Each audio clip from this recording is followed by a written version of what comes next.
Our Why It Matters segment tonight. There is a very simple explanation for what Democrats are doing. They want to drive a wedge between the commander-in-chief and the U.S. military. And we are getting dangerously close to that Ferguson effect in the U.S. military. It is not too much to think that admirals and generals might start thinking twice about carrying out orders because they are afraid of getting hauled before Congress and then prosecuted. We do not need a Tom Clancy novel. We have seen this play out before in my home state of Missouri. The rioting and backlash after a police officer shot and killed Michael Brown in 2014 led to the Ferguson effect. It explained exploding crime rates as the Black Lives Matter movement gained steam. Cops stopped enforcing the law out of fear they would be prosecuted. The administration has a new talking point to prevent a Ferguson effect within the ranks. They're simply insisting everything is being done by the books. We have built a pretty good, solid legal framework. The president is acting under his authority as commander-in-chief. I think he's acting within his authority. He has the authority to kill them. Our operations in the Southcom region are lawful. You may be able to say that, but the military has to think that. The military's chain of command is sacrosanct, especially in a country where civilian control of the military goes back to George Washington. But that's not stopping Democrats from all but encouraging troops to ignore orders. Even former President Barack Obama is joining the chorus of hall monitors trying to tell troops what to do. Our democracy is more unstable than any time in my lifetime. And I think there's been resistance, particularly in the military, to that. You don't have your military involved in partisan politics.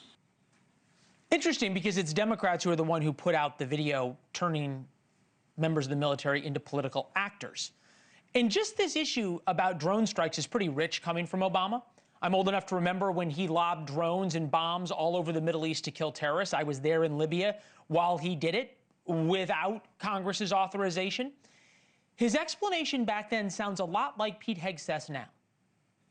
This is a targeted, focused effort at people who are on a list of active terrorists. Every one of those drug boats is tied to a designated terrorist organization. We know who's on it, what they're doing, what they're carrying. All these white bales are not Christmas gifts from Santa.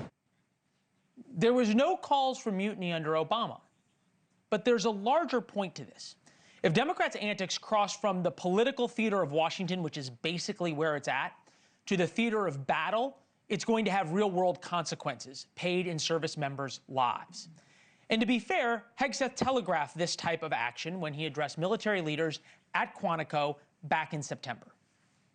No more politically correct and overbearing rules of engagement. Just common sense, maximum lethality, and authority for warfighters.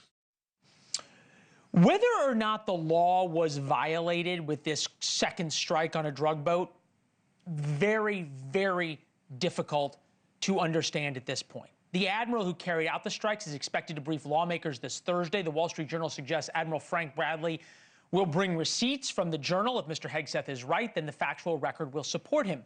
You can bet senior military officers bought insurance on their own careers by recording the advice they gave and the directions they received, although actually recording the Secretary of Defense seems perhaps implausible. We'll see.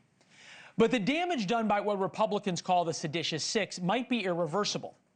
You do not need a Tom Clancy novel to envision a scenario where an admiral or general is torn between carrying out a legal but controversial order or fearing being brought before a Senate oversight panel. Thank you for watching. Subscribe below and download our NewsNation app right now on your phone, and you will get fact-based, unbiased news for all Americans.